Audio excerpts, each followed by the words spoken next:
Welcome to Pub in the Desert, where we bring you honest, curious conversations about faith and the human experience. I'm Matthias Miller, and here again with my co host, Kevin David Cridner. Before we dive in, we're going to recap our three guiding principles. Number one, we believe you don't need to be fixed, you need to be known, and we believe that love is knowing and being known. Second, we approach difficult topics with genuine curiosity. We aren't here to win arguments, we're here to understand. And third, we don't come with preset agendas. We let conversations unfold naturally, following where authenticity leads us. So go ahead, pull up a chair, grab a drink, and let's explore what union looks like with God, with others, and with ourselves. So, Kevin, I'm just going to give you a softball pitch. What have you been thinking about this past week, ruminating on? Well, my first thought is when you said we're not here to win arguments, my next thought was we may start some. Well, And I don't consider that an altogether bad thing. no, no.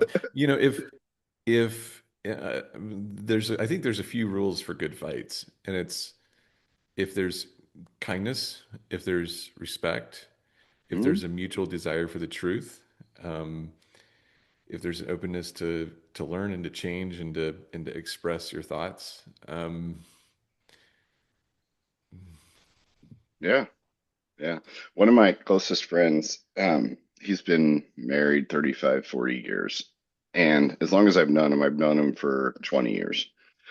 As long as I've known him, he talks about there's just times that him and his wife have to get in the ring. And I'm like, tell me about that, please. Like the first time I heard it, I'm like, tell me about that. He's like, there's some times where we just have to have it out. And I was like, what does having it out look like? And he just described what you said. There's mutual respect, there's kindness, there's the willingness to listen to the other person, and there's they both have the desire for the truth to come out. And like, okay, awesome. So you have this dynamic within your marriage, within your relationship, where every once in a while things reach attention, and you just have to get it in the ring and have it out. He always knows. He goes when the finger goes up, it's time for one of those from either one of them. Like one of them will be talking, they'll be like, "Mm, it's time to get in the ring." That's awesome. I love it. And I yeah, I feel like there's so much. The attempt to be nice sometimes has such a negative impact on really productive conversations. Right, right. Yeah. Well, it's interesting. There's a book that was written, and I don't believe this guy's a believer. I think he's a psychologist, but he wrote a book called No More Mr. Nice Guy, and I forget his name. We can probably put it in the show notes. But his whole point is niceness is a psychological disorder. It's called people pleasing. Nice doesn't tell the truth. It's always managing perception and maneuvering so that nobody's upset and keeping the peace and that kind of thing. His point is kindness. Kindness tells the truth. And sometimes in that there's disagreement. And you have to be strong enough and resilient enough to deal with that disagreement. And not just disagreement, there's pain, Yeah. Yeah. and or there can be. Yeah. The more I think about it, the more I was raised in an environment where Jesus was the nice guy. And the more I've looked at it over the years, the more I've thought about it, the more I see that Jesus wasn't nice at all. Like, read the book of Matthew. He doesn't come off as a nice guy. He's kind, certainly, but not nice. So, okay, this is not where I expected our conversation to go. Um, Does it ever go where you expect it to go? well, Kevin, if you would be quiet and let me control and dominate the conversation, we wouldn't have this problem. Dominate on, my friend. Um, I mean, because I've heard arguments around Jesus being nice, around, why did Jesus, one example, why did Jesus let Judas minister alongside everybody else when he was, and why did he let Judas manage the money bag when money apparently was Judas's weakness? Or At least in one moment, it was his weakness. We don't know that it was. I mean, maybe it wasn't actually. Now that I'm reiterating this, it makes me question: do we know that it was his weakness? Maybe it was actually the drive for power, and because he later regretted taking the money to betray Jesus. He throws it back in the temple. He throws it back in the temple. So maybe you know, um, Maybe it's fear seeking safety. maybe it's fear seeking safety. So was Is Jesus passive and kind in allowing him to minister alongside everybody else? Well, this brings up a conversation that we started on Monday, which we've talked about off air. Yep. Here's the fascinating question for me. If you look back at First Samuel, why did God choose Saul? All the elements are there. Like he's the least of these from the least of these. The least family in the smallest tribe. Yep.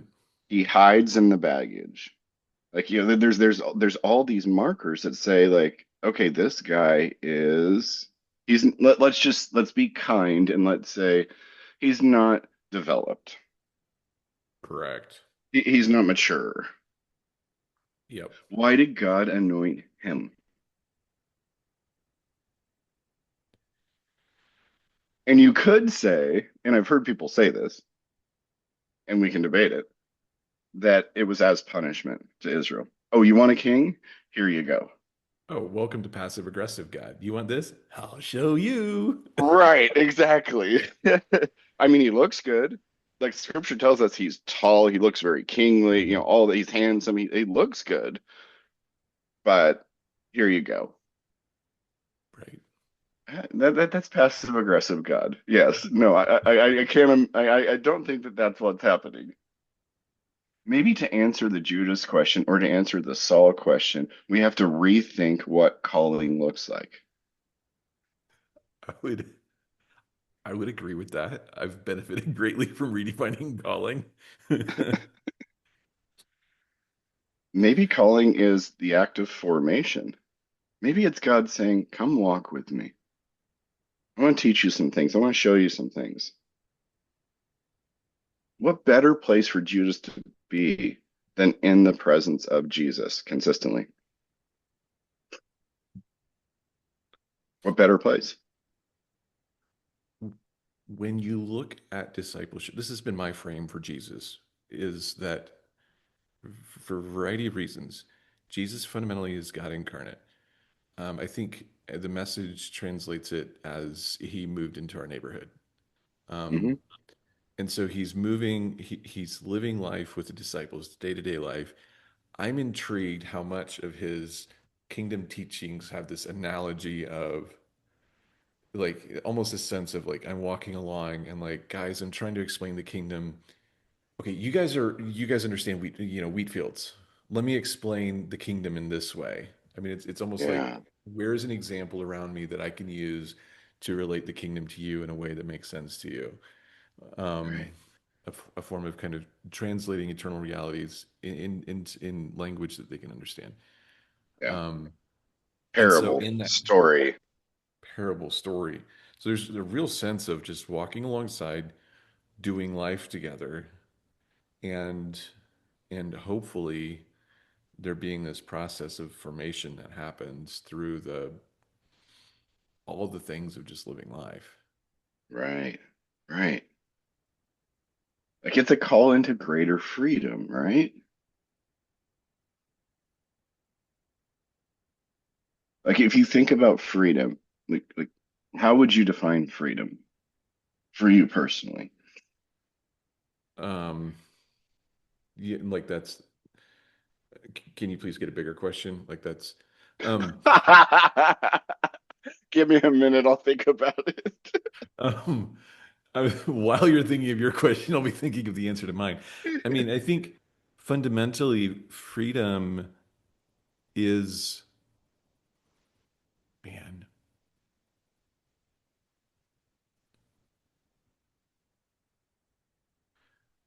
There's a sense in which freedom is the ability to live life without having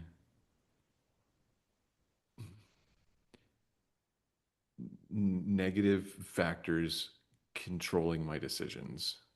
Mm, Um, mm. that's a really rough and poorly stated and probably not fully thought through definition of freedom, but it's like Well, it's an idea forming, right?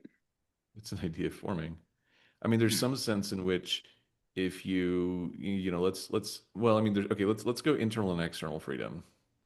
Okay. External freedom essentially is not having people get in the way of where I need to be and what I need to do at any given moment. Yeah. Um, Internal freedom then is seems to me like an internal world that's structured in such a way that um, when my internal world gets disrupted, I have a mechanism by which to find my pathway back to peace. Right. Um, What if we simplified it okay, to build forward? What if freedom is simply, and this is simplistic, I get it.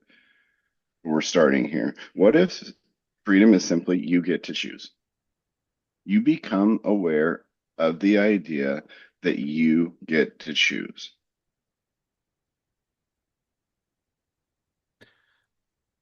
well, I mean, if you look at the etymology of the word, I don't know it for sure, but it seems like that's pretty close to the essence of it, right? Right. You get to choose. Because love is only possible if it's a choice. If there's any coercion at all, love is diminished. And we're not operating in a black and white world here where it's all love or it's all not. Most of human in all, I would say all of human interaction, and I agree to being wrong on this, but all of it is on that spectrum between freedom, freedom and slavery. Slavery is that place you don't have a choice, and freedom is that place that you do.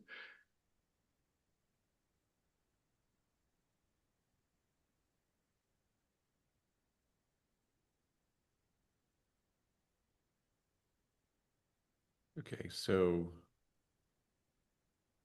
question: what does accountability look like in light of that? Because Yeah. there's a sense in which you can use it to say, I can harm whoever I want to because well, I think fundamentally what you're saying for this to be true. Okay, let me finish my thought. There are people who will say and will defend people because I have the right to choose. You can't take away my freedom. Therefore, I am Right. able to enslave other people. And I can argue that logically, even though I'm using tools of manipulation, everybody has a choice. And so, Hmm. therefore, I'm not enslaving them, despite me using manipulative tactics. Hmm. Um, when in reality, so it's this really weird, paint the devil white kind of thing. And it's when in Right. reality, you're enslaving them. Like, how do you, and so then you have an external voice that says, wait, that's not right. I Hmm. respect your, I mean, at some level, there's a recognition that you have the choice to do that. But these Hmm. people who are being victimized don't have a choice. How do you how do you tease apart that conversation? Right. It's interesting, right? My first thought is, yes, of course you have the freedom to do that. Of course you do. But there's also consequences for that. Freedom doesn't mean no consequences. That's what freedom on the other side means. I get to do whatever I want and nobody gets to say anything about it. No, you're free to choose, but there are outcomes from that. There are consequences. And like David in Psalm 51, right? Just after what happens with him and Bathsheba, What does he say in Psalm 51? God, I have sinned against you and you alone. I have broken the created order. I am responsible for that. He was free to choose to do with Bathsheba what he would, and Uriah, and all these decisions. He was free to do that. Just like Paul says, everything is permissible, not everything is beneficial. So yeah, he had the freedom to do that, but there were consequences. And the worst consequences you can get is having to stand before truth, before love, before the eternal singularity, before God, and say, you put this world in order in this way, and I broke it intentionally. That's the soul shattering moment. That's Nathan walking into David's throne room and going, "Hey, buddy, how about this situation? Oh, yeah, that guy should be handled this way. That guy is you." I find it very curious that fundamentally manipulation is an attempt to control the consequences for my choice. So Yes. I want, we agree you have your choice, but the manipulation says, I want the choice and I want to control the outcome. I want my cake and I want to eat it as well. It's so Right. pretty and designed and wonderful, but I also really want to eat it. And can I have abs with that as well? You know? Right. That's human nature. Yeah. I mean, you know this from business. How many businessmen, businesswomen, business people that you've operated with over the years have that mindset that I see my cake and it's beautiful and I want to eat it? Well, um, I think we all have it. I think it's very prevalent. You can predict what parts of the business are working well and not working well based on the presence of that line of thinking. Yes. And, Very and the clear, ones right? With numbers. it's numbers. You can't lie. You Yeah. can't lie. You can't. I mean, well, actually, you can. One fun story. One of my clients recommended a book. I haven't read it, so I'll just leave it off the table. But it's the book on how to basically get numbers to lie, not from the point of taking advantage of people, but from the point of there's a million and one ways to cook the books. Yeah. And even when it comes to numbers that don't lie, actually, numbers do lie because people manipulate numbers and they get them to lie. And Yeah. Numbers are um, tools. numbers are tools. Like Mark Twain said, there's lies, there's damn lies, and then there's statistics.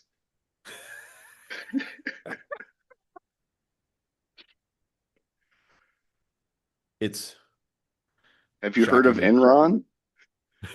well. Have you heard of Bernie Madoff? I mean, they all had numbers. Yeah, Have you heard of Epstein? They all had numbers. you're not wrong. You're not wrong.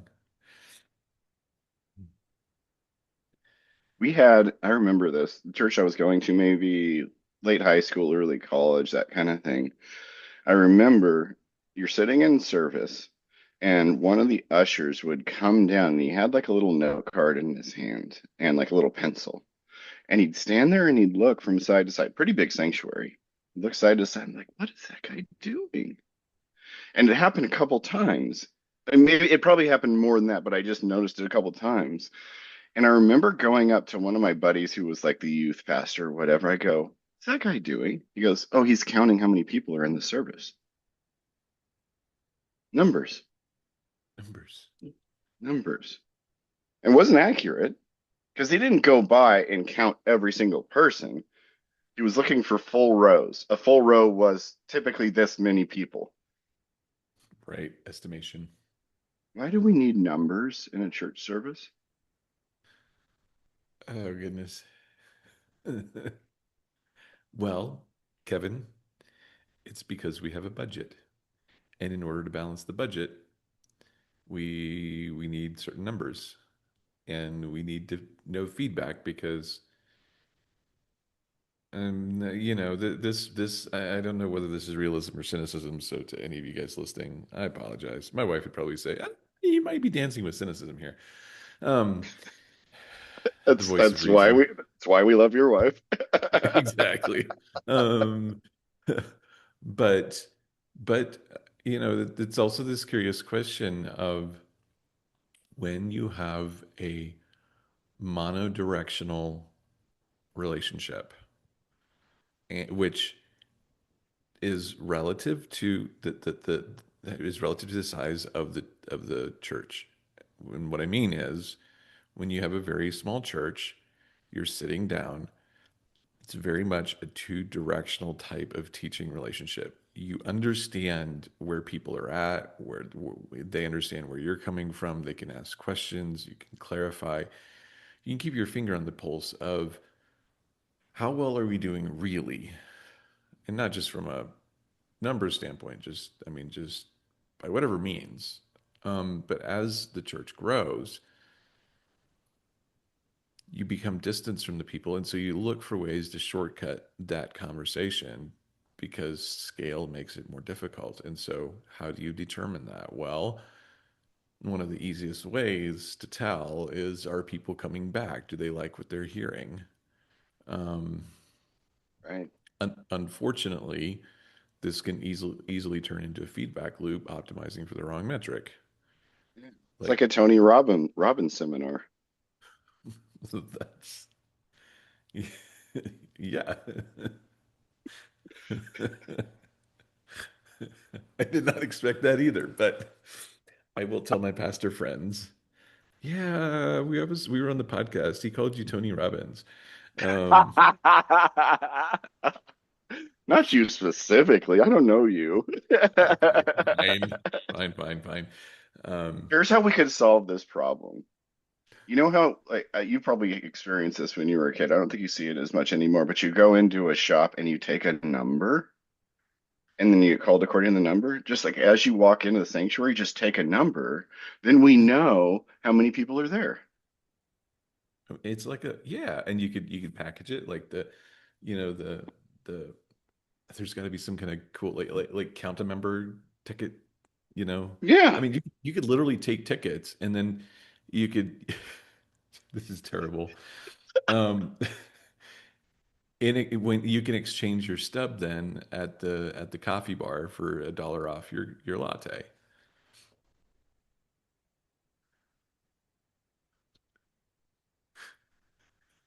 I mean, it's not a bad idea. I thought so. Oh, it's so good. But back to freedom. Gonna make one comment, Please. just for the sake of all the pastors who genuinely are doing their best to preach Christ in their messages and to care and Yes. shepherd for their people, and who are thoughtful and mindful of how the business of church can take on a life of its own and Yeah. make demands on people that in the tough decisions between the business of church and people, they actually choose people and relationship and Yeah. formation. Hats off to you guys. I Yeah. think yeah, a lot of our conversations around how church is structured and all of that, I genuinely think there's a lot of things in how it's organized and structured that's set set it up to make it easier to fail than to do it well. Um, Yeah. so just want to throw Yeah. that out there. And we're kind of tongue in cheek, taking shots at from a distance. This is not to say that every church operates this way, because I know churches that do not operate this way. And for those of you who are fighting that battle, like, well done. And there is compassion, there is empathy for you fighting that battle, because it is sometimes an impossible situation to balance the business of church versus caring for people. And a lot of times you take a hit when you care for people. And although that's what we should be doing, let's not pretend that that's an easy decision, that we live in some vacuum where money doesn't matter and resources are infinite and everything that goes with that. Yep. True, true. So freedom. Freedom. Yeah. So we look at this, that we were talking about David, we're talking about Saul, we're talking about Judas, talking about freedom. And there's something very, very fascinating about why, that question, why did he choose Saul? Why did he choose David? Why did he choose Judas? And maybe the calling is about formation. Come walk with me. Let me develop you. Because that's what we see happen with Peter. Right. Very similar betrayal as Judas. Very similar.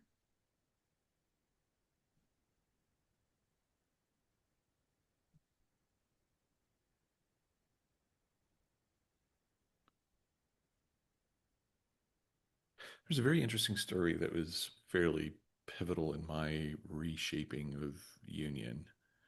And I can't remember if I shared this on the podcast or not, but there's this gentleman who worked on Wall Street, came to Christ, and after a period of time, I don't remember specifics. Maybe the story didn't even tell, but my thinking was 3 months or a year. He quit, walked away, hiring job, all of that. Everybody around him was like, "Yay, we're so proud of you. You're a good Christian." And he's like, "No, you don't understand. I'm actually a really bad Christian." And they're like, "What is wrong with you?" Like he's like, "Yeah, because I'm such a bad Christian that I couldn't be in that environment and allow Christ to form me in that space." And Mm, and he walked away for the sake of, not because of some vow of poverty or money is evil, or he walked away because that is what the journey of formation for him required him to do. uh, And and so the freedom of choice then becomes, in this context, becomes, there's a lot of things that, man, I really wish that it'd be really nice if it would form Christ in me. um, right, and yet, whether it's specifics about who I am, where I am developmentally, any number of reasons, it doesn't. And so I have the choice then. The choice isn't whether, let's talk about walking through difficult situations. yeah, Oftentimes, very formative. God often does use these to form and shape his people. Rarely the first choice that we would instinctively reach for. right. And there's this, it's just interesting to watch that play out. But I guess my point being that shift in understanding that maybe in when our focus in terms of calling shifts from some kind of vocational, tactical, missional, visionary thing, whatever that thing has to be, to formation, it brings it actually makes it, I think it makes this Google question a lot simpler, because then we get to be who we get to just live. Right, right.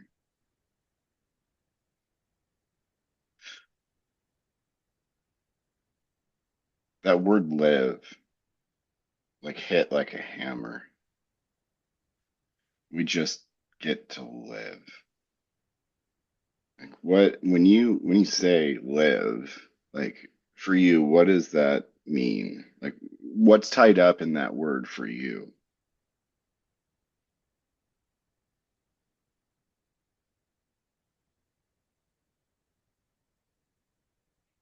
Well, I think the other definition of calling has in it an inherent hook that is constantly saying that you're in the wrong place and you're not enough. Like there's always something out there. And There's I always don't a know, grasping, there's always a grasping, a reaching. chasing. Yeah. And I think to live, it's like, I mean, one of the words that we talked in the last episode about the boring life, and there's another term that I've also that I heard this past week that really stood out to me, which is also the ordinary life. And it's like when the grasping is gone, um, when you're grasping, then there's certain things that are beneath you to do because it would indicate some kind of regression. Right. Um, It's not me it's kind of not thing. me. That's beneath me. That's I'm past that. I'm this past week I found myself um, waking up early in the morning or sometimes in the middle of the night and intentionally learning to make the decision to say, look, I don't even know. I think my subconscious is processing some things and probably freaking out about some things, but I'm going to make an intentional decision, even though I can't really articulate exactly what it is, to like, this is uh, like, Jesus, here it is. Like, I don't know what to do with it, but just this intentional posturing of the heart to turn it over to Him. And I think when it comes to ambition and the reaching, there's so much of that that's, doing that's kind of can easily be beneath you. I should be past that. I Right. shouldn't need to do that. I've Right. got it. Like he's entrusted me with these responsibilities. Like I should just take it. Like there's all of these weird languages. And instead, part of the living is it's increasingly okay. I'm going to throw out one other thought that's been just eating at me this past week. One of the big fights that we as people face is to embrace and accept the boundaries of our capability. And Right. at some point, well, reaching past the boundaries of our capability, like there's a growing and a stretching. I understand that, all of that. Like that's normal. But grasping beyond our capability is is a form of idolatry. It is us Yeah. becoming God. I am God. I can do this. Right. And a lot of the living is narrowing my borders to say, there are all kinds of great tools in this world. We have geometrically, we have levers for a reason. They make lives easy. We have machines for a reason. They make life easier. There are legitimate levers that you can use that increase your capacity to do certain things. That's great. But Yeah. narrowing my borders to say, okay, genuinely, this is what I can do. Right. And were I to reach outside of that, I would genuinely be trying to be God. And there's no blessing, there's no grace, there's no peace in that. Why would I do that? Right. But then even within this, it's like I'm not even always convinced that I have the capacity to manage what is within my capability. So even within that, there's a throwing of this upon him of like God, here it is. Like I'm here. I'm willing to do my part and do what I can. But if you want this to succeed and go well, then that's on you. And if this needs to crumble, that's fine. Like whatever. Like I'm not here to manipulate the outcome, but I'm inviting you into this space because even within my realm of capability, I'm not quite sure that I've actually got it handled. Right. C.S. Lewis and Tolkien were enamored with fairy tales, with mythology. Loved it. They bonded over Norse mythology, I believe it was. Um, and if you listen to them, their conversations, there's books that have been read or written about their relationship and um, very, very powerful understanding. But they bonded over it, and they're in there.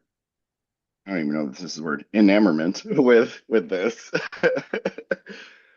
was that there was these fundamental truths that get played out in story that are precisely about human nature. And as you're talking, the image that kept popping into mind, and I'm forgetting the name of the character in this story, but there's the character who flew too close to the sun and his wings melted. Like that is the process I see when you're describing that. Like when we overextend, we go beyond when we're grasping. It is a attempt at becoming a god, a demigod, if you will, of I am this, I can handle this. And the reality is freedom makes that possible. Right. Freedom makes that possible. And I think a lot of us would look at it and go, if that is possible because of freedom, take away my freedom because I don't want that.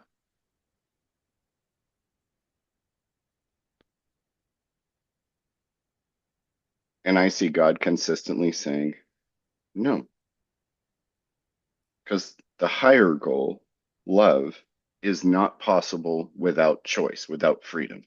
So I am not taking away freedom.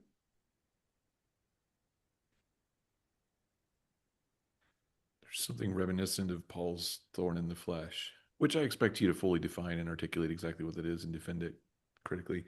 But like, there's this sense in which it's like, God, can you take this? I mean, like he asked God to take this thing away. Like, I don't Three want it times. 3 times. There's there's something very similar here where it's like, God, just take my choice away. Like, I don't want to. Like, look at any form of addictive or coping behavior. Mhm. And it's like, God, can you just take away my choice so I don't self medicate in whatever means? Right, Like, please. And he's like, no, but really what I want is I want to engage with you in the process of where right. you're at. And What and he can I says to Paul, my grace is sufficient for you. I'm with you in all of it. I want to walk through it with you. I read this article over maybe last week, week before, I don't know, but it was talking about the early church father Origen and how he had castrated himself, self-castration to deal with lust. And in that moment, when I heard that, I was like, where's God in that?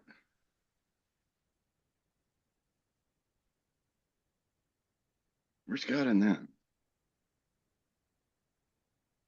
And you may be willing to take Jesus's words directly. If your right hand causes you to sin, cut it off. If your eye causes you to sin, gouge it out. It may be a very immature understanding of that. Oh, well, this is causing me issues, so I should just cut it off.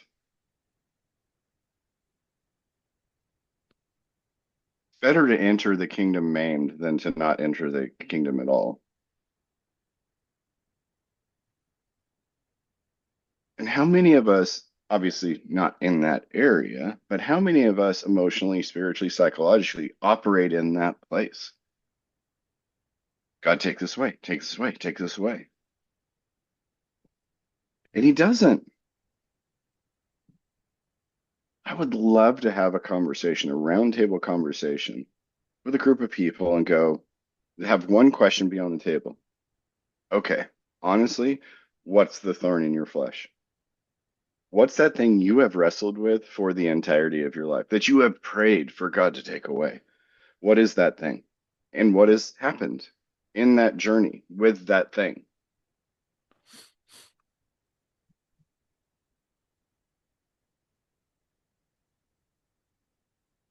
yeah.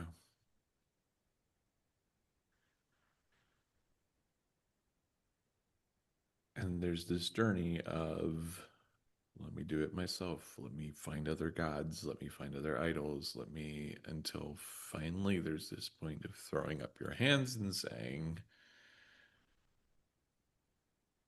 God, help me to actually walk through this. Right. Help me to face this thing. Hmm. And let's be honest here.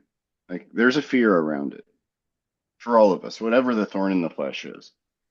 There's a fear of exposure. There's all sorts of existential fears that go around it for all of us. If you pretend like you don't have that, you might be delusional because we all do. Like, and it's very powerful. It's very powerful because it strikes at the heart of how God designed us for union, for communion, for knowing and being known, for belonging, for acceptance, for all these things, for love. Because if I expose this thorn in my flesh, maybe people won't want to be around me. I was talking to a friend last night, and over the last couple of years, I've had to have some really, him and his siblings have had to have some pretty painful conversations with his parents. And it came out in the midst of the conversation that there had been some infidelity on both sides within the marriage and that kind of thing. And these are adults. They're in their mid to late 30s, early 40s, and they're finding out about this now. And my friend was like, "Why didn't you tell us?" And then there was this idea that, oh, we're protecting you. Hmm. And as a parent, I can understand the impulse.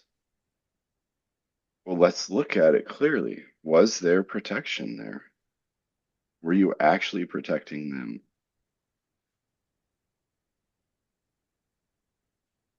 And I don't want to reduce it psychologically and go, you're just protecting yourself. No, there was probably a myriad of reasons of why that happened. It's not a single. Simple. Yeah, yeah, right. It's not simple. But there was freedom there. They had a choice and they made a choice. And the choice was painful for other people. Yeah. Yeah. Okay. Hang True. on, I've got to close my office door. I've got people coming in the office. Hang on a second. Yeah.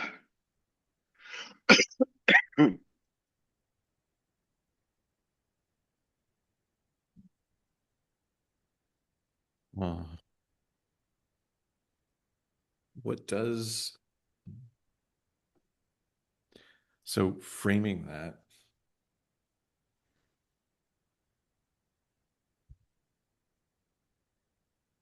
because there's a part of their response that's incredibly rational, because when you look at how people respond, there are people who, when they understand your thorn in the flesh, whatever this may be, they will distance themselves from you. They will think less of you. They will. Of course. There's also this flip side. Um, there's different words that marketers use it. Some people call it the dog whistle or, something like that. But there's probably not a better dog whistle for your true friends than um, than something like this, and Yeah. going through difficult times. Um, Right.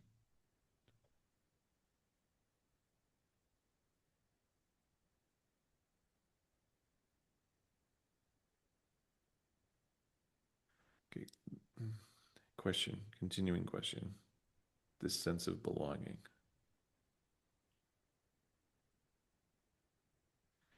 How and where do we derive our sense of belonging? How or where do we help other people derive their sense of belonging?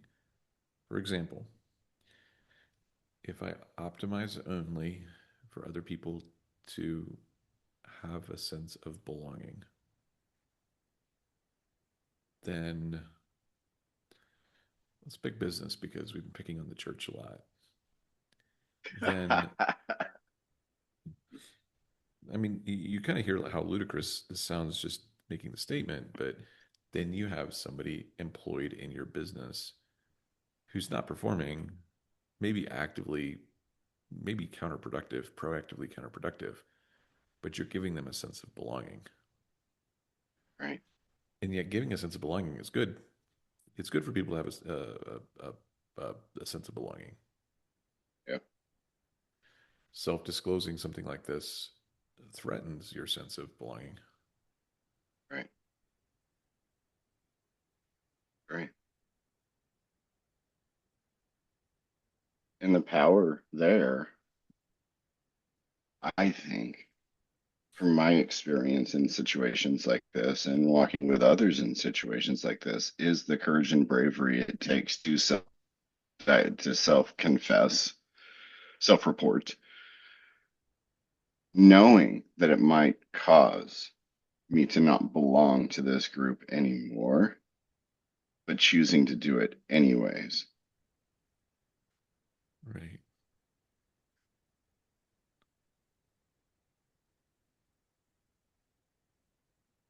I think it's also, it would be useful, I think, to explore this idea. We're really, I mean, this is, could, again, kind of a heavy topic, but like, what does His grace is sufficient? It's a beautiful verse. It's also been deeply weaponized Right. in certain situations. So when, and maybe this is not always, it's probably rarely a clear line.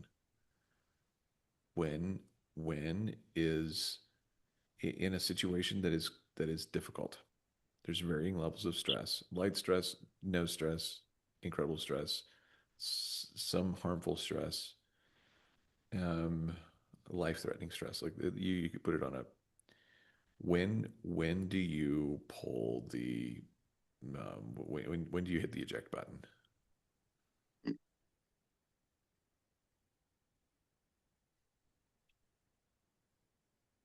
I don't think you can give a self-help-esque answer to that question that like after this happens or after this happens or after this happens, then hit eject. I honestly believe it has to be this conversation in union with God and with others, wise elders that help you come to that conclusion. I Mm-hmm. come back to there's a guy named Parker Palmer who's very I respect his takes on a lot of things, but he talks about trying to make a decision once, and he's sat down in this council of elders from his community, and the elders are only allowed to ask questions. They're not allowed to make statements, and they sit there as long as it takes for them to get to some sort of conclusion, for the person to come to some sort of conclusion. And I wonder if we have lost the art of that.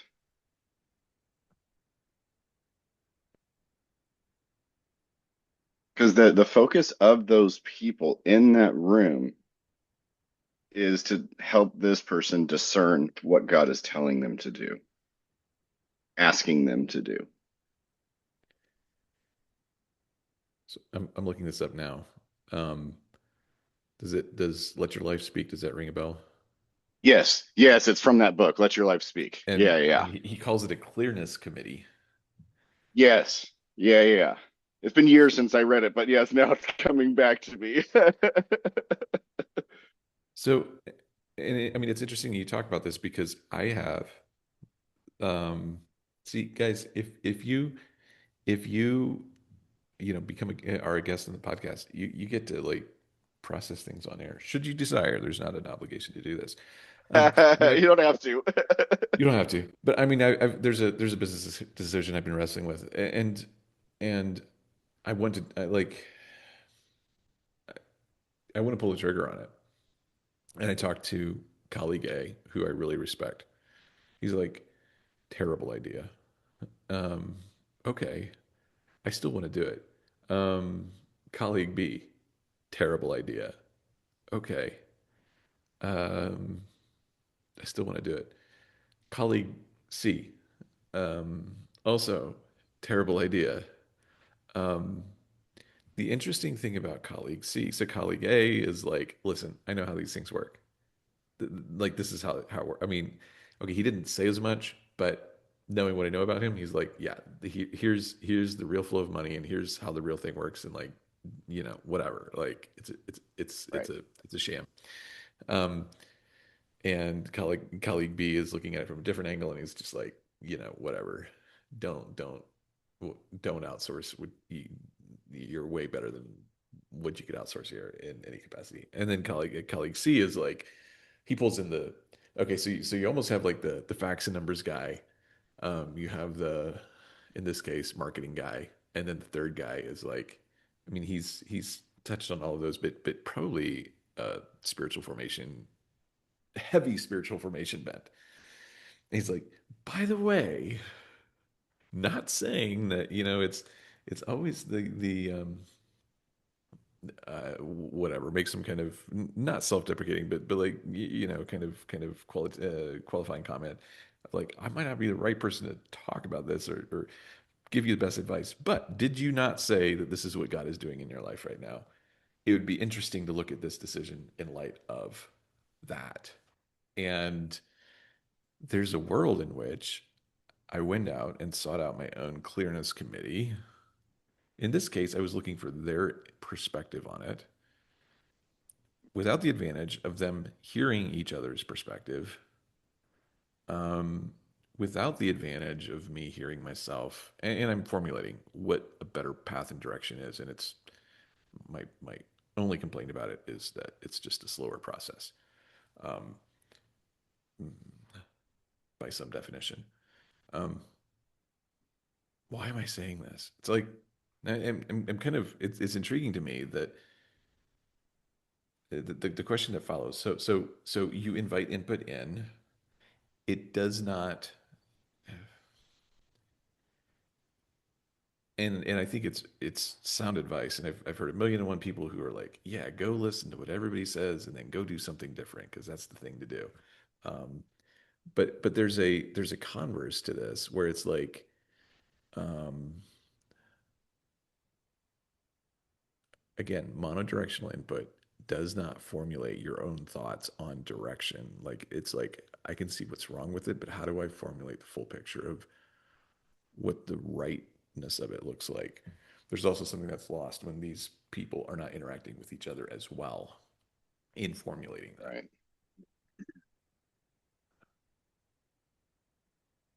I don't know the point of that story. Maybe you do. Well, I think it's interesting because like there's a lot of inferences in those conversations. So you're giving them facts of your situation, your experience, and they're taking those facts and they're running it through their inference machine, Right. which is their thoughts, feelings, actions, experiences, wisdom, everything that they've learned, and they're outputting what they believe based on that information. And I think the brilliance of the clearness committee is that there's no opinions given. There's just questions that you have to wrestle with. Because at the end of the day, none of these people you asked have to live with your choices. Correct. So this is you. This affects you and it affects your wife, it affects your family. But this has to be based on you. There's this standing at the top of the mountain as the storm clouds stir, and you're in the presence of God, having this conversation with Him. This clearness community, their job is to ask questions that will make you think about the process that you're going through. It's not to give their opinion or inferences. Right. It's simply to maybe bring up questions that you had not considered. Well, and their questions may genuinely be, hopefully they're open-ended questions of some capacity. They're Right. obviously obviously informed by their opinion. Um, Hmm. but it's you know there's this interesting intersection between these types of questions that you're asking and the concept of freedom. It's like Hmm. questions are genuine questions, non-manipulative, non-leading questions are a genuine way to share perspective without attempting to manipulate the outcome. Yeah. Um, And that's very hard to do, especially if you care about the person that's in front of you. right, Like that's going to shape the questions you ask, you know. You can pretend like you're a robot who's completely objective and no biases whatsoever, but that just is not reality. right. We're all It's going to a have our things, so we're going to do the best we can to not have these leading questions. They simply can be open-ended questions looking for your thought process. And there's freedom in that because those people who you talk to, the reality of the situation is we have to be aware that there is a motivation towards being right in every right, human being. And so because of that, it's going to slant their advice.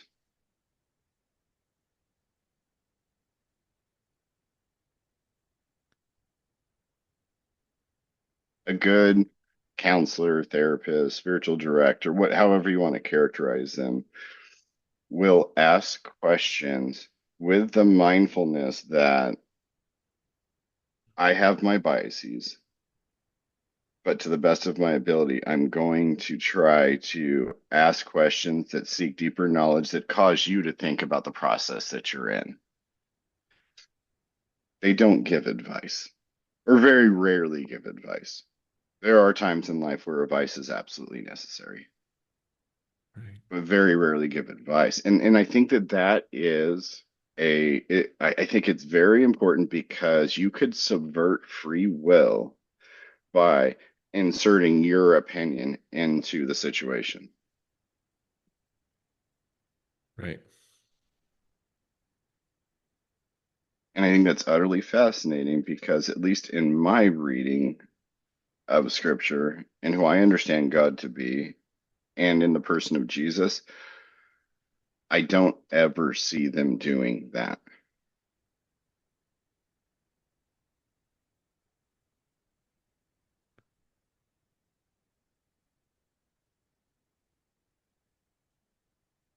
Now, when somebody asks, what do I need to do to, inherit eternal life? Okay, you asked. You should probably go sell everything, give it to the poor, and follow me. But he doesn't say, like, it isn't a directive. It's not go do this right now. There's not the power, the force behind it. Right. It's this is the path. Do you want to go down it?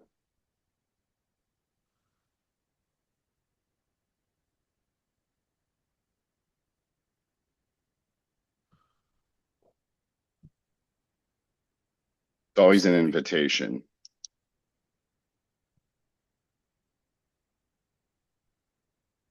So urgency then is tied into like it's interesting to look at the context at urgency in that kind of context. How is it not tied to grasping and striving and earning?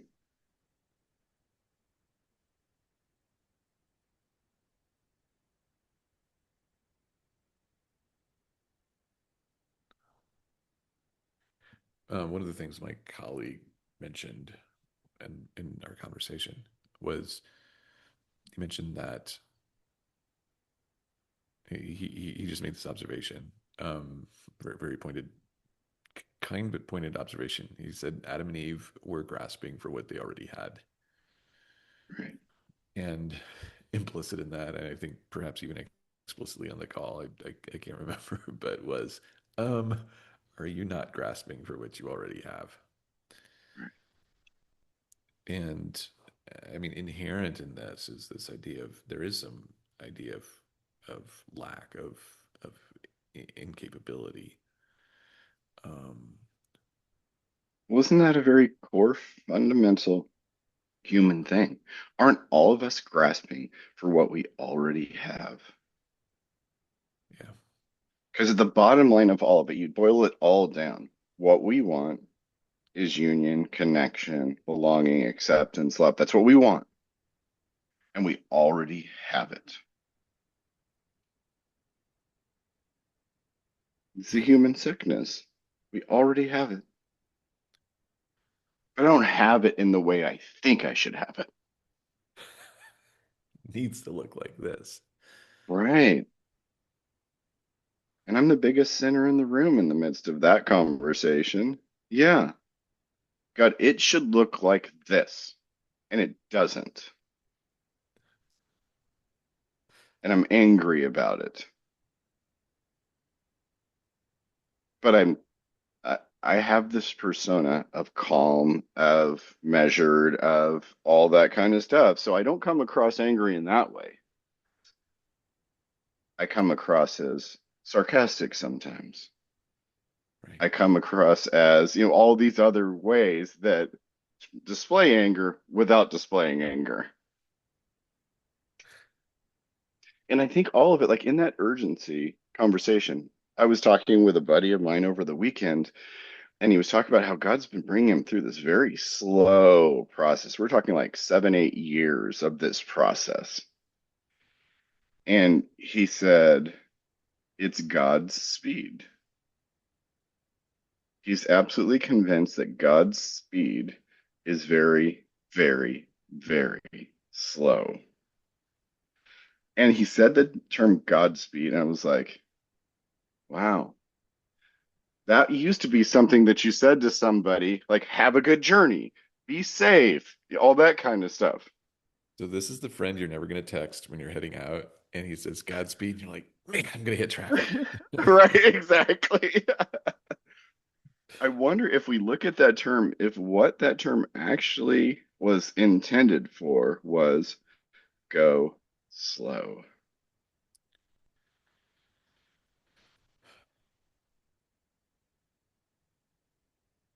There was this book that was written a number of years ago. We can put it in the show notes. But we've all heard the concept try harder, you know, Yeah. work, work, work, work, work. So this author, female author, I forget her name, but put it in the show notes. The title of her book was Try Softer. So brilliant. All your effort, all your urgency, all your pushing, where has it gotten you? Well, as we've discussed recently, it's gotten us to a place where we're good, we're busy, and we're tired. Right.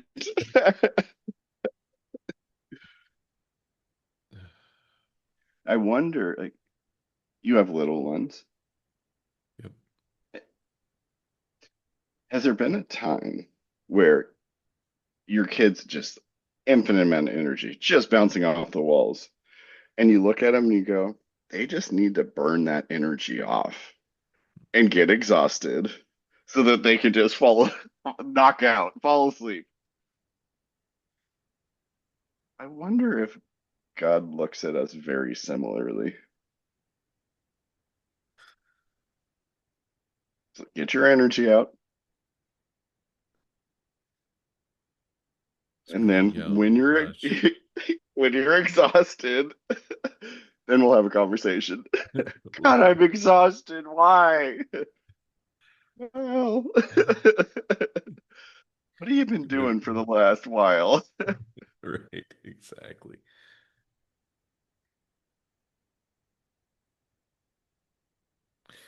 There's um, a gentleman posted an article recently. He's done all kinds of AI consulting for corporations and such. He's got a blog, and he's talking about the trend that AI is bringing, and it's a return to what I think he used the term medieval social conventions. Mm, But in a world where video, audio, text is now synthetic, can be replicated. mhm. Um, there's this reversion back to face, meet in person. Yeah. And there's this, for all the people who say that the human temptation across all of time is to say that the current situation is a permanent trend. So we're always going to be in a recession. We're always going to be in an upswing. In a We're all boom. in Yeah. a boom, whatever. Like this will persist. It's always that's. I mean, and we fall for it. So, um, and but the reality is that there's such a pendulum swing that that that happens culturally as we move to an extreme. Well, most times, sometimes cultures move to a breaking point. Um, but it's not unusual for cultures to experience a swing back in the opposite direction. Right. And um, you've seen pockets of this, and it probably depends on where you are and what worlds you're in and who you're connected to. But and so it's always hard for me to tell whether it's a genuine trend or whether I'm just spending time with different people. But there does seem to be a trend around, especially around COVID and remote work that popped up there. It really opened people's eyes to like, okay, there's a life that is not quite as frantic as the one I've been living. What does that Right. look like? Right. The only constant is chaos.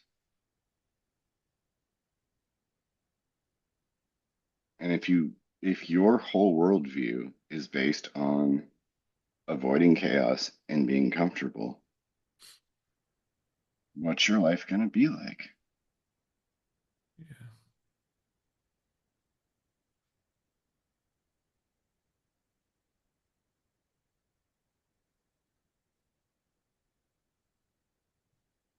You're going to have to find a way to deal with that.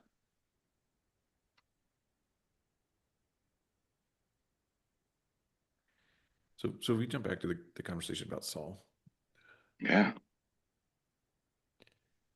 grasping and look at it from the light, looking at it through the lens of a few things that we've talked about: patience, the speed of God, the clearness committee, grasping for what we already have. What are elements of that you see in that story, and how? Yeah. The first vignette that pops into my mind is, there's 30,000 Philistines on the hill over there getting ready to attack us. And Samuel's supposed to come and tell us what what we should do.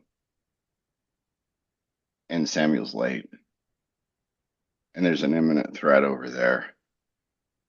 And so I'll just do the sacrifices myself. That urgency, that need for certainty. So he does. But can we give him just a little bit of? Can we paint enough of a picture of him that we can actually see ourselves? So you've got Humanity. Yeah. you got tens of thousands up on a hill. You got 600 down in the valley. They're looking down on you. You're looking up at them. A bunch of the people ran, and on top of that, the people are scared. And Yeah. reading between the lines, they're probably clamoring, "Come on, Saul! Like you can guess. This is now jumping outside of scripture, but you can guess there's a narrative. Okay, I'm a bad leader. I don't know if I fit here. There's this deep rooted insecurity that we see through all of the life of Saul. Yeah. It's I'm like responsible for these people, for this nation. for this nation, and there's this time. There's this the amount of pressure. Put yourself in that situation. I would love to think I would make a different decision. Maybe I would. Maybe I wouldn't. Regardless, that's an incredible amount of pressure. That's an intense situation to be sitting in the middle of.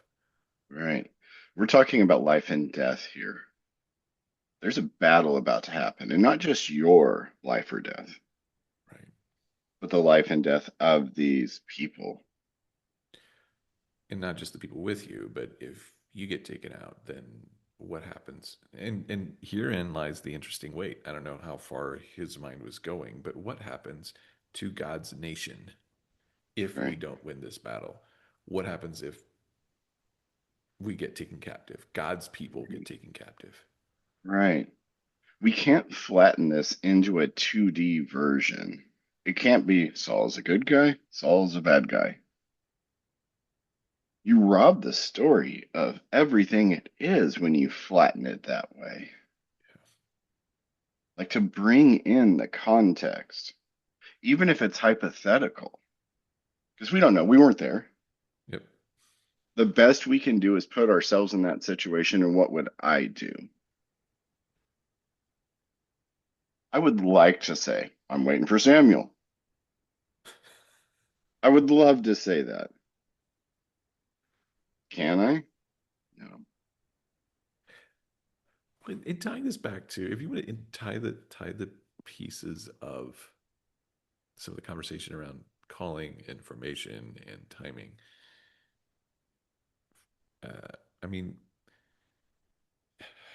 man, I hate to say this. Like, this is probably a terrible way to say this, so forgive me. But if you had to measure formation, maybe formation is how hot of a pressure cooker can you be in and still remain in union with God. Right. And that is something that gets developed through, I mean, it gets developed through fire. Like it's it's through a series of learning episodes in Mhm. which you get to experience a new level of intensity and pressure that is only manageable by staying in that place. Yeah. It's a crock pot. It's not a campfire. Yeah. It's like slow simmer. Heat is increased for extended periods of time. That's the only way. That's Moses running away from Egypt, spending 40 years in the desert herding sheep. That's long formation. So then, when he goes into that pressure cooker, standing in the throne room of the most powerful man in the world, saying, no, just let our people go out into the desert and worship. Right. No, we're not going to do that. Okay. Here come the gnat. Here comes the blood. Here comes the gnats. Here comes the frogs. Here comes da da da. Like, think of the strength of a man to walk into that environment and say that, not from behind a keyboard, not in a letter or an email, not in a post on social media, face to face. When you consider the multiple aspects of that, a king who can, you know, wring your neck and doesn't actually have to do it. He can have somebody else do it for you. You could be forgotten forever. Hmm. Um, Also coming in and saying, all right, this God that I've been talking about is going to do unprecedented miracles. Um, uh, and and I have no idea in their literature what kind of expectations they had of gods and their abilities, but um, eh, like there's plenty of chances to say no, feel like an utter lunatic. Right. Um, it's an incredibly vulnerable position. Yeah. And you're not only talking to a man, when you're talking about Pharaoh, you're not talking to a man, you're talking to a god, which adds another layer on top of it. Other layer of dimension. So you're threatening. I mean, you're threatening his very identity. Yes. Because I'm a god. Sounds like a fun place to be. How's your Wednesday go? What's your Wednesday looking like, Kevin? Right? Um, Not having that conversation, I'll tell you.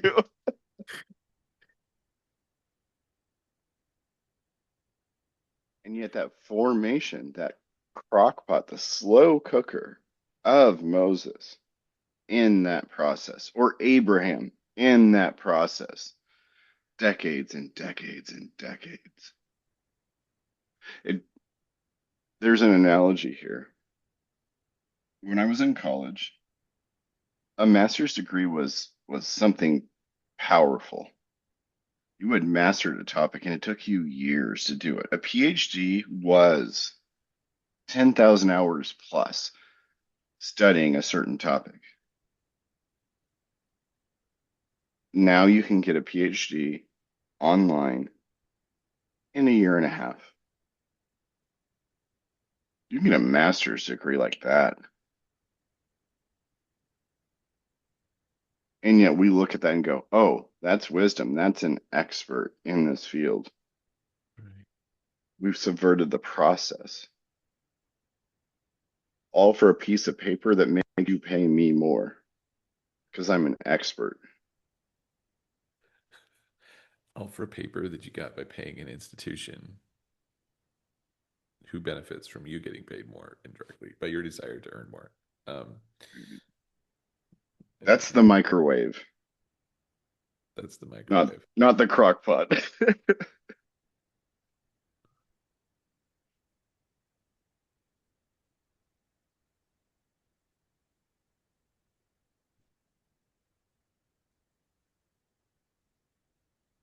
Right.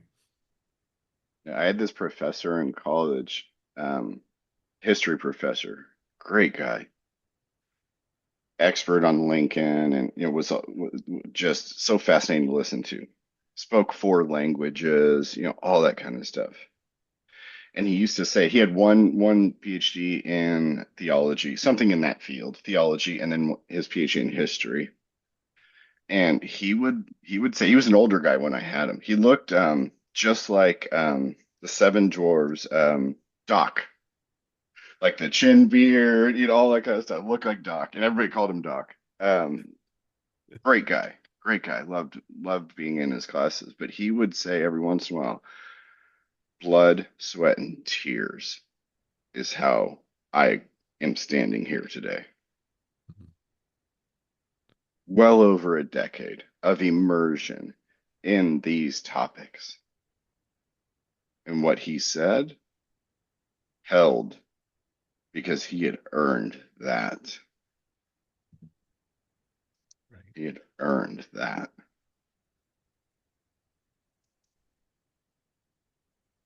That's somebody I'll listen to.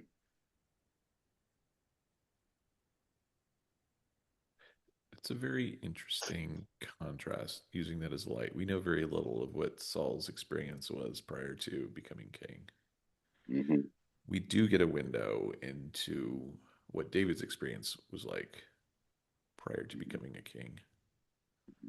Um, in that passage that you were talking about in First Samuel, when Saul sacrificed, made the sacrifice, that's when Samuel came. He talked to him about God preparing a king who was after his own heart, Hmm.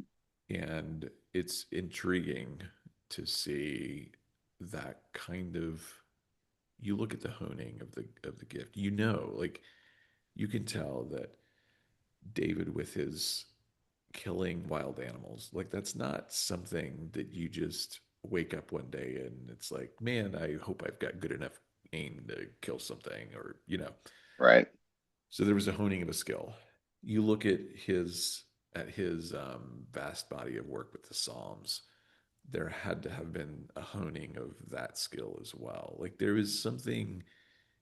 It seems like there was something in him that um, that that there was some kind of drive to hone these things or motivation. Something compelled him, Right. and it all happened in the midst of what seem to be adverse circumstances. A Right, father who assumes he's not worth being a king, and maybe additional inferences that non-biblical inferences that you can make about about him. But right, right. what if? So you want to talk about also talking about freedom of choice and freedom and freedom to control outcome.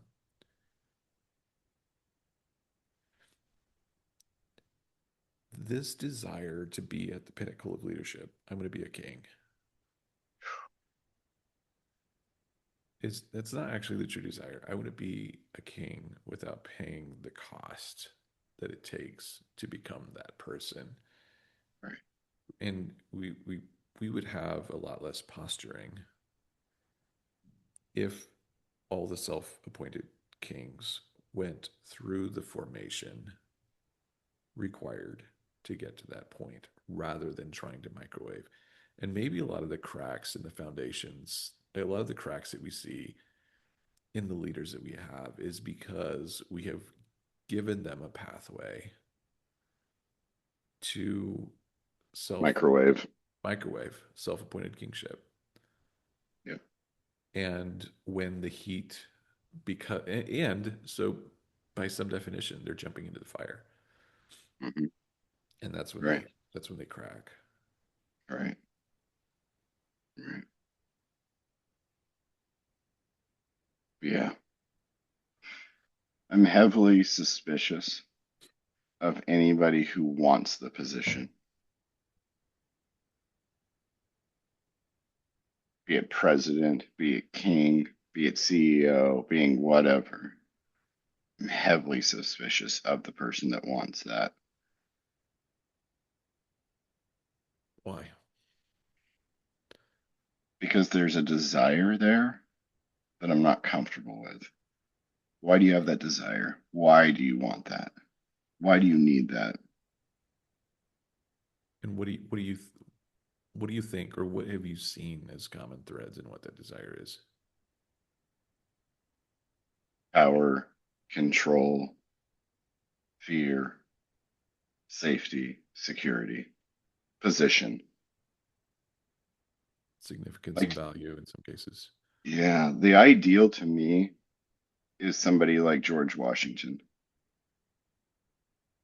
They wanted to make him king. I don't want anything to do with that. Yeah. He ran for president begrudgingly, and he just wanted to go back to his farm in Alexandria and just farm. He wanted to be a farmer. And the words when he leaves office: beware of foreign entanglements and political parties. I saw this shirt. You'll love this. It has a picture of George Washington characterized and Jesus. And it says, it's as if they didn't ever listen. Such a That's brilliant shirt.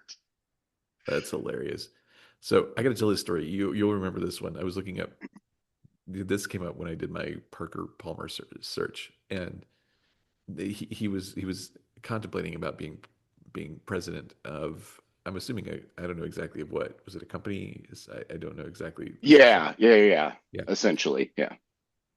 And they were asking him what he would like the most about it, and he listed things like the things he wouldn't like the fundraising and the admin and the politics, and they were like, okay, but what would you like? And he finally admitted that I think what I'd like the most is getting my picture in the paper with the word president under it. Right. And after a long silence, one of the elders asked the question, Parker, can you think of an easier way to get your picture in the paper?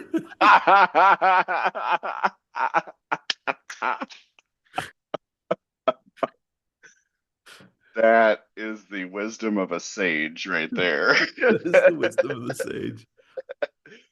I could just picture Yoda making that statement. Exactly. Hmm, better way I can think of getting my picture in the paper. Well, if you guys see Kevin and I buying ads, you know what's going on in the local paper. Perfect. The fun thing of being anyway, getting articles in media is so that's a whole other conversation that let's not even open up the door. Um, it's incredibly easy. And it's shocking the amount of credibility that gets given because of that, Right. in some circles and situations. So, It's uh, shocking the names and titles you can give yourself in a printed ad that you never earned and nobody ever designated you as, but right. it's in print underneath my picture.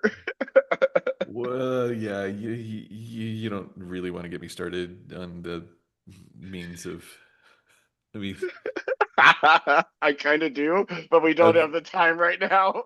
I'll throw this out. We got to wrap this up, but I'll throw this out. One of the advertising tactics is obviously do your research, find out what paper you're publishing in, match the typeface, match the font, match the style. And yeah, maybe there has to be a tiny little, footnote that this is a paid advertisement down at the bottom. Um, Really small. really small, but you get to spin it as if it's written by an objective third party telling you how amazing you are because Right. Proverbs says it's better for somebody else to praise you than yourself. And Right. obviously, if you read it in print, it must be true.